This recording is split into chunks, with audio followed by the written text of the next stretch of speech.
Often we've heard the phrase generous to a fault.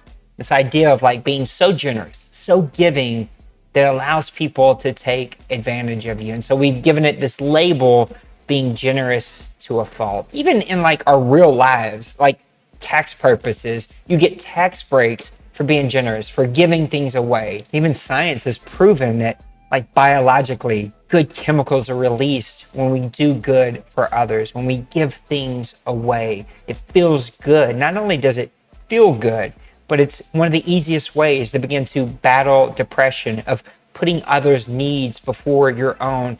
Actually chemically begins to help pull our brains out of those depressing moments that can sometimes happen to us. This idea of being generous to a fault, of just giving away to allow others to experience something that we have access to. 2 Corinthians 9:11 says this: "You will be enriched in every way to be generous in every way, which through us will produce thanksgiving to God." He's telling the church that you're going to be blessed. You're going to be given a lot, not so that you can hoard, not so that you can just take for your own being.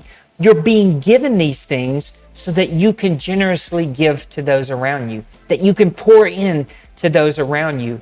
And when you do that, it not only is going to be helpful for you, it's not going to be good for you, it's not only going to just feel good for you, but it's going to produce inside of you thanksgiving to God. And I don't know about you, but I think the greatest way to find favor from a father, to get blessings from a father, is to be thankful for what you've been given.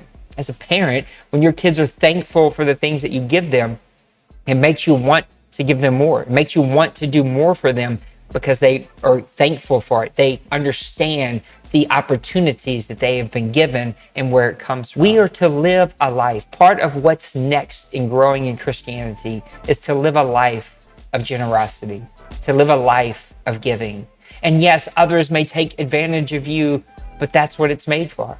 That's what you were created for. It doesn't mean that you become everyone's doormat and you allow people to abuse you. I'm not talking about abuse, but this idea of being taken advantage for, the only way it flips, the only way it changes the perspective is when I understand what's flowing to me is to throw out of me. And when it flows out of me to others, when they're taking advantage of my situation, even more flows to me. We've heard this from me a couple of times. It's not original for me, but a full cup never gets refilled. The only time a waitress comes around your table and fills your cup is whenever they notice it's empty. And whenever a waiter or waitress fills your cup, it's because you've taken it in. You've given it out. It's now emptied out of that cup. And when our lives are completely full, when our lives are all about us and our stuff and what we can gather, our cup never gets refilled. God never refills our cup. It's only when I allow those things to flow out of me, when I allow those things to bless the community that I have around me, whether it's family, friends, neighborhood, my spiritual community, when I allow those things to flow out of me, God then refills my cup. It produces thanksgiving in our lives. Live a life of generosity. I always leave you with a little bit of a question. What can you do for someone today? Leave it in the comments. Tell me about it.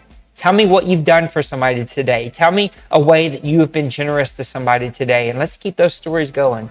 Can you buy a cup of coffee for somebody? Can you send a loving text? Can you go make a visit? Can you get somebody something that they've had their eye on? What can you do today that gives a sense of generosity, a giving away of the things that you've been given? I hope that blesses you. And until next time, as always, God bless.